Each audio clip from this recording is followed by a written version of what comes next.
오늘은 하늘만 보고는 살 수 없습니다는 제목으로 함께 말씀을 나누겠습니다. 우리 함께 인사하겠습니다. 샬롬. 승리하세요. 세상 누구보다 사랑합니다. 네. 오늘 이 그림이 아까 제가 잠깐 소개해 드렸는데 누구의 그림인 줄 아세요? 누가 그린 걸까 이걸? 렘브란트? 아닙니다. 맨날 렘브란트만 갖고 오니까 렘브란트인 줄 알아. 루벤스? 저는 루벤스의 그림을 주일에 소개하지 않을 거예요. 싫어하기 때문에. 오! 레오나르도 다빈치 그림입니다. 오. 이게 이 아동부 같았으면 지금 막 사탕 나가요, 지금. 네. 달란트 5개 나갔어요. 다빈치의 그림이에요. 근데 저는 이게 다빈치가 처음 그린 건 줄 알았는데 진짜 이 얼굴, 이 표정, 이 손가락 모양으로 그려진 그림이 되게 많아요. 다빈치 이전의 화가들이 얼굴도 비슷하고 머리카락도 비슷하고 이렇게 요염한 자세와 그리고 이제 이 모습은 아니더라도 요한의 그림을 보니까 이렇게 하고 있는 거예요, 다. 손가락을. 하늘 가리키는 거예요? 그러니까 그렇겠죠. 근데 표정이 하늘을 가리켜요. 그리고 이 그림에 대한 해설들을 몇 개를 좀 찾아봤는데 배경이 되게 어둡잖아요. 그러니까 뭔가 고립감이 느껴지잖아요, 그림에서. 그러니까 다빈치가 요한에 대해 어떤 좋은 면을 부각하려고 이 그림을 그린 것 같지가 않아요. 요한에 대해 썩 그렇게 호의적이지 않은 모습으로 그린 것 같아요. 우리는 세례 요한 하면 딱 떠오르는 게 뭔가요? 길을 예비한 사람. 또 메뚜기 석청. 먹고 뭐 가죽띠를 두르고 한 게 굉장히 이거하고는 완전히 상반된 되게 그리고 예수님이 세례 요한에 대해 언급한 부분이 있어요. 그 중에 제일 유명한 말이 뭘까? 여자가 낳은 자 중에 가장 큰 자. 거기까지 우리가 기억해요. 그래서 인간 중에는 세례 요한이 넘버원이다. 뭐 이렇게 생각하는 경향이 있어요. 근데 되게 재밌는 게 그 뒤에 구절을 우리가 안 읽어. 그러나 하늘나라에서는 가장 작은 자도 세례 요한보다 크다. 라고 예수님이 말해요. 이거는 세례 요한을 높이려고 한 말일까? 깔려고 한 말일까? 깔려고 한 말이에요. 그러니까 설마 예수님이 요한을까? 이 생각 때문에 우리가 그 본문을 놓치고 지나가는데 사실은 예수님은 요한처럼 살면 안 돼를 말하려고 하는 거예요. 예수님이 말한 하늘나라는 저기 있지 않아요. 예수님이 말한 하늘나라는 어디 있나요? 여기 있어. 그러면 그 하늘나라 식구가 누구예요? 그 거짓고를 하고 예수님을 따라다니고 있는 그 사람들이 천국에 속한 자들이에요, 지금. 그렇죠? 그 중에 가장 작은 자도 세례 요한보다 낫다고 지금 말하고 있는 거예요. 그럼 예수님은 왜 그런 말을 했을까? 네, 오늘 생각을 해보려고 합니다. 그림을 이제 끄고 서로의 얼굴을 보면서 말씀을 나누도록 할게요. 세례 요한은 굉장히 파격적인 메시지를 전한 사람이에요. 도끼가 나무 뿌리 위에 놓여 있다. 회개하면 살고 회개 안 하면 찍혀서 불에 던져져 태워져 버린다. 엄청나게 강한 종말론적 메시지거든요. 그러니까 세례 요한은 왜 지금 그런 말을 하고 있을까? 지금 이 세상이 엉망진창이니까 반드시 메시아가 도래할 거라고 하는 하나님의 나라가 이 땅에 오면 이제 권력자들 다 작살나고 그 새로운 나라가 도래할 거라고 하는 그런 희망에 부풀어 차 있는 사람이에요. 근데 세례 요한의 시대 때는 하나님의 나라가 여기 임했어요, 안 임했어요? 성경적으로 봤을 때 안 임했지. 오기 전에 외친 거죠. 그렇죠? 세례 요한은 하늘나라를 살지 못했어요. 그러니까 세례 요한의 삶은 어떤 삶이 되냐 하면 금식하는 삶, 금욕하는 삶, 외부로부터 단절된 삶을 살아요. 왜? 저기는 지금 이 더러운 지옥 같은 세상인데 하나님의 나라가 오면 거기 가서 살려고 자기를 깨끗하게 하는 거예요. 근데 이 모습은 정확하게 뭐랑 일치하냐 하면요, 바리새인들의 모습과 일치하는 거예요. 바리새인들은 제가 여러 번 말씀드렸는데 손 씻으라는 규정을 정직하게 지키기 위해서 여기까지 씻는다 그랬죠. 팔꿈치까지. 어디가 손인지 애매모호하잖아. 그리고 11조를 시장에서 물건을 사왔, 시금치를 한 다발 사왔어. 근데 저 시장 주인이 11조를 안 했을까봐 거기에 10분의 1을 떼갖고 11조를 해요. 왜 그런 행위를 했을까? 왜 그런 행위를 바리새인들은 했을까요? 아니, 좋은 의미로 해석해 보세요. 나쁜 의미로 해석하지 말고 좋은 의미로. 천국 가려고. 쉬운 말로 따지면 우리 식으로 하면 천국 가려고 그거 한 거예요. 세례 요한이 은둔 생활하고 격리 생활하고 회개의 메시지를 선포하고 금식 하며 지낸 이유가 뭐라고요? 천국 가려고. 똑같은 거예요. 똑같은 거예요. 오늘날 우리가 교회 열심히 다니고 11조 막 헌금 생활 열심히 하고 각종 교회 봉사 활동 막 하는 이유가 뭘까? 천국 가려고 하는 거야, 다. 되게 유치한 말 같아 보이지만 다 그거예요. 그러니까 하나님의 나라가 지금 여기 왔다고 믿지 못하는 사람들의 행동이에요. 근데 현실적으로 보세요. 지금 대한민국에 하나님의 나라가 임한 것 같아요? 막 지금 오염수 뿌리고 양평에 고속도로 내고 지금 누구는 돈 벌고 누구는 돈 안 벌고 우리 집은 왜 양평에서도 왜 횡성 가까운 곳일까? 병산리에 땅이 한 1000평쯤 있었어야 되는데 이런 거를 보면서 살아가고 있잖아요. 국토부 장관은 또 뭐 다 백지화한다 그러고 이게 뭐 말도 안 되는 것들을 우리가 눈으로 보면서 사는데 이게 하늘나라 같아요. 여기가 하늘나라 안 같아. 그러니까 천국 가려고 열심히 하는 거예요. 세례 요한도 마찬가지였고 바리새인도 마찬가지였어요. 둘의 차이가 있다면 위선이 있느냐 없느냐의 차이예요. 근데 제가 이 말씀을 준비하다가 바리새인들의 위선에 대해 좀 고민을 해봤어요. 위선이 없다면 세상이 되게 팍팍할 것 같아요. 위선이 없다면 그 유시민 전 장관이 이런 비유를 하나 했는데 너무 찰떡 같은 비유를 해갖고 제가 인용을 한번 하려고 그래요. 위선이 없는 사회는 변소에 문이 없는 사회다. 더러운 거를 그냥 열어놓고 다 보게 해주는 거예요. 우리 사이에도 위선이 없다면 우리가 서로를 마주하고 살 수 있을까? 우리 사이에 위선이라는 게 없다면 그거는 사람 사는 게 아니에요. 모든 걸 다 보여줘. 그거는 불가능한 거거든요. 그러니까 적당한 위선이 있어야 그 사회가 작동해요. 그러니까 바리새인들의 위선이라고 하는 것도 긍정적으로 보면 지저분하고 더럽고 추악한 자기의 내면은 좀 이렇게 가리고 종교 지도자로서 위에 이제 잘 해야 그 유대라고 하는 사회가 돌아간다고요. 그러니까 그런 의미에서 봤을 때 참 바리새인들이 불쌍하긴 해요. 정말 신실하고 열심히 살려고 했던 사람들인데 예수님한테 직격탄을 맞잖아요. 막 이 회칠한 무덤들아, 독사의 새끼들아, 이런 막 욕을 받잖아요. 근데 예수님이 이 땅에 오시고 나서부터는 국면이 완전히 달라졌습니다. 왜냐하면 모든 신약 성경 27권 저자들이 공통으로 이야기하는 게 예수님이 이 땅에 오심으로 하나님 나라가 이 땅에 임했다고 받아들인 사람들이거든요. 그게. 그러니까 예수님과 함께하는 그 공동체가 이게 하늘나라인 거예요.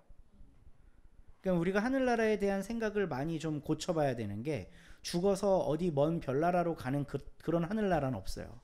우리 정지영 집사님은 잘 기억하고 계시겠지만 우리가 요한복음을 1년 가까이 공부를 하면서 요한 서신들을 공부하면서 알겠지만 요한계시록 100번 읽어보세요. 죽고 가는 하늘나라 같은 거 없어요. 하나님의 나라가 이 세상에 임하는 거예요. 요한계시록의 마지막은 막 몇천 미터짜리 몇 킬로미터짜리 성이 하늘나라에서 뚝 떨어져서 이 땅에 이식되는 장면이 요한계시록에 나와 있어요. 잘 읽어보면 핍박받은 성도들이 끝까지 참고 견뎌서 이승에서는 죽었지만 저승에서 천국 간다. 이런 내용이 없다니까요. 요한계시록에. 그런 내용이 있으면 갖고 와 보시라는 거예요. 죽어서 천국 간다고 하는 개념이 신약 성경에 거의 희미해요. 아주 희미해요. 뭐 끼케야 부자와 나사로 정도? 그 정도의 예수님의 비유 정도 이야기 말고는 크게 없어요. 그러니까 예수님이 말씀하신 하나님 나라라는 건 지금 당신을 통해 이 땅 가운데 임재하고 있는 그 나라를 받아들이라는 거예요. 그게 복음입니다. 그 나라를 받아들이잖아요. 그러면 그 다음부터는 천국을 사는 거예요. 우리 말씀을 한번 볼게요.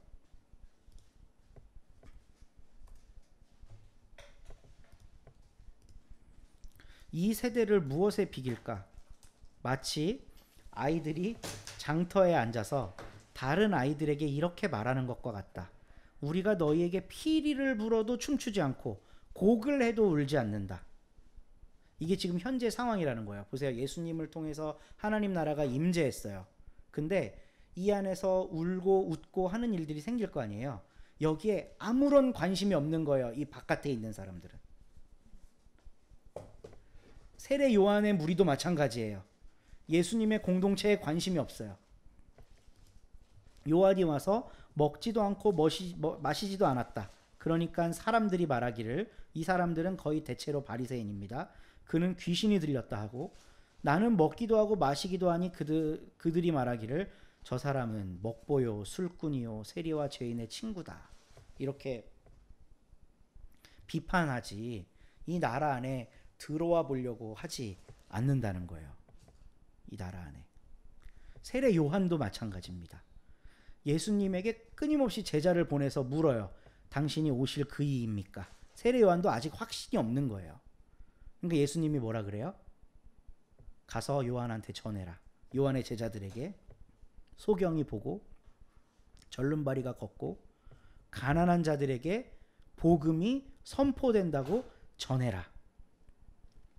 근데 그 이후에 재밌는 거는 세례 요한이 듣고 드디어 마음의 판을 풀고 천국으로 갔더라. 이런 뒷이야기가 없어요. 그냥 거기까지 예수님의 메시지까지로 끝이에요.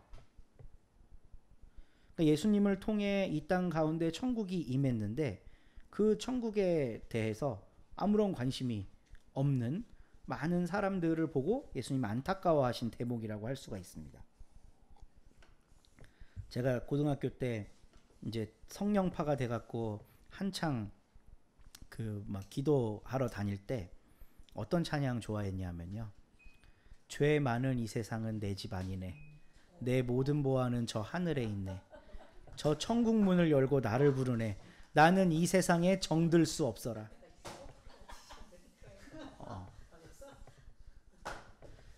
그 제가 신학교 다닐 때 이야기인데 이제 환경 오염에 대한 기독교 윤리 그 발제 시간이었어요.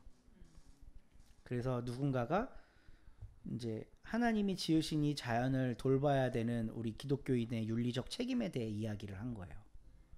근데 어떤 한 다른 동기가 거기에 반론을 제기한 거예요. 너무 이 세상에 집착하는 거 아니냐. 이 세상이 오염되고 나빠지고 이럴 수 있다. 근데 우리의 소망이 이거냐. 저 하늘 아니냐.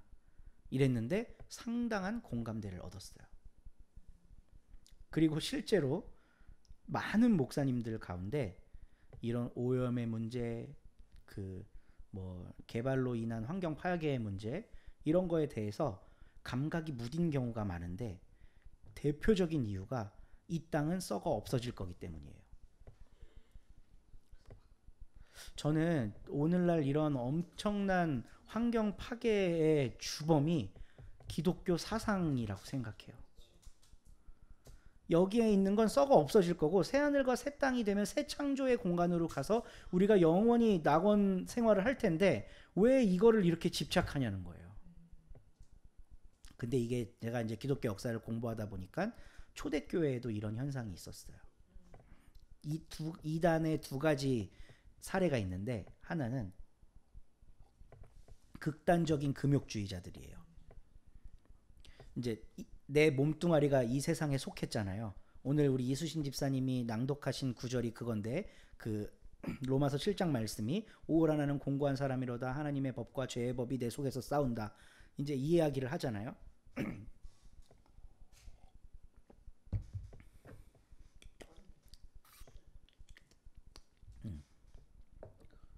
그러니까 내 몸은 죄의 법에 속한 거기 때문에 이거를 쳐서 복종시켜야 된다는 거예요.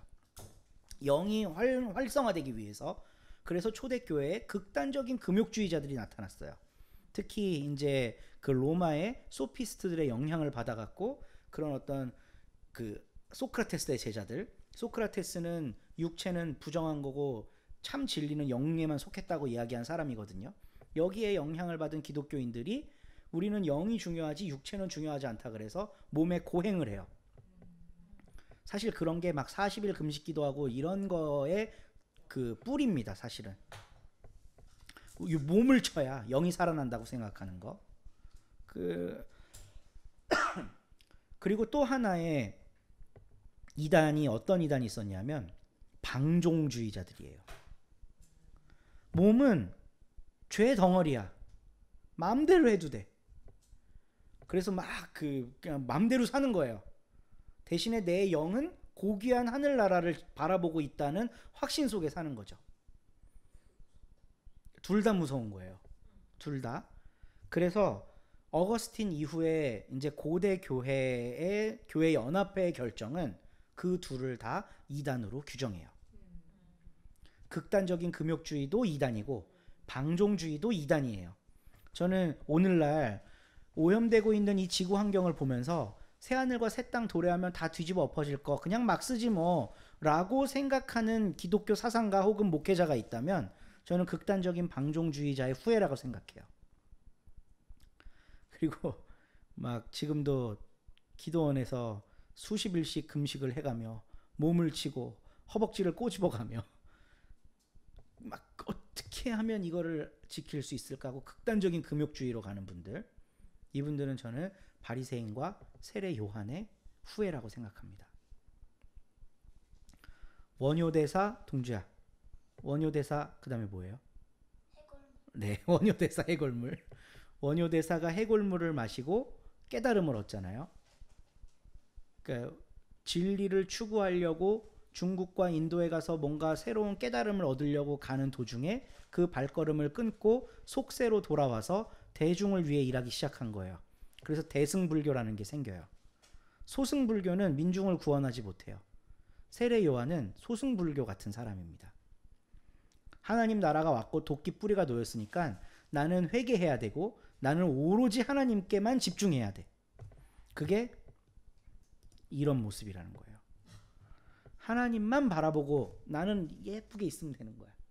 주위의 모든 환경으로부터 고립된 채로. 근데 예수의 위대함은 세례 요한과 같은 메시지의 파워를 가지고 있으면서도 지극히 세속적이시라는 거예요. 예수님은 먹기를 탐하고 포도주와 독주를 즐기고 죄인들하고 어울려 살아요.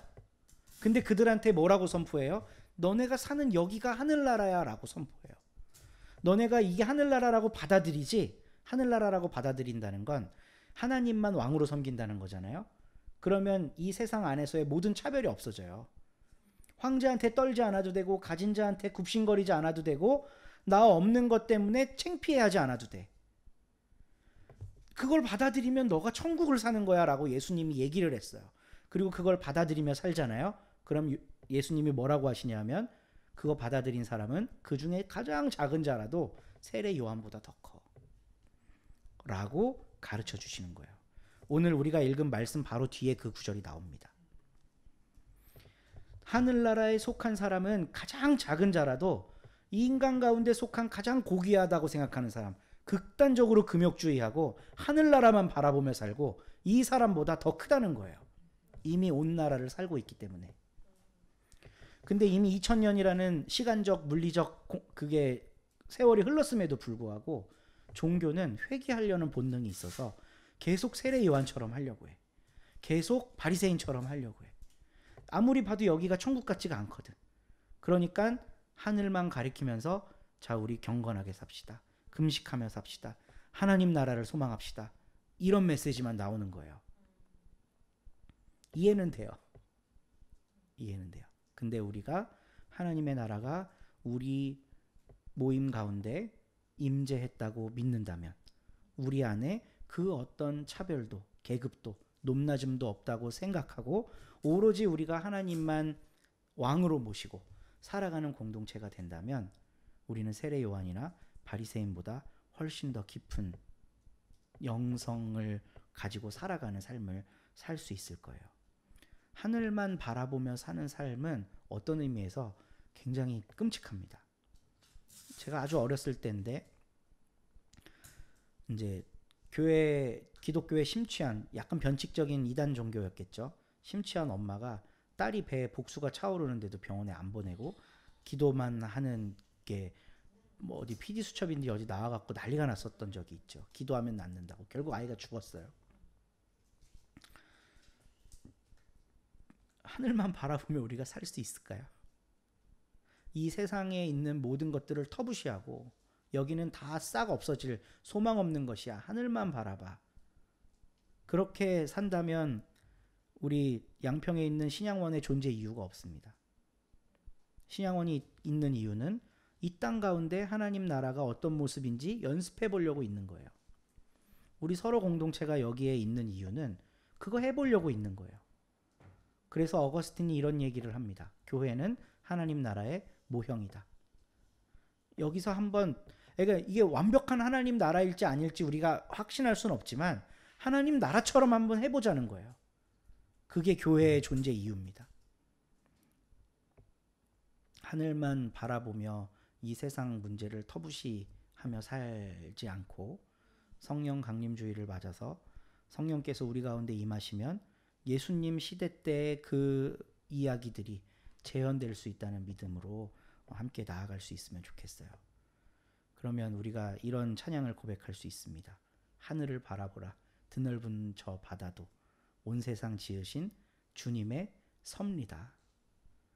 네. 함께 찬양하며 나아가겠습니다.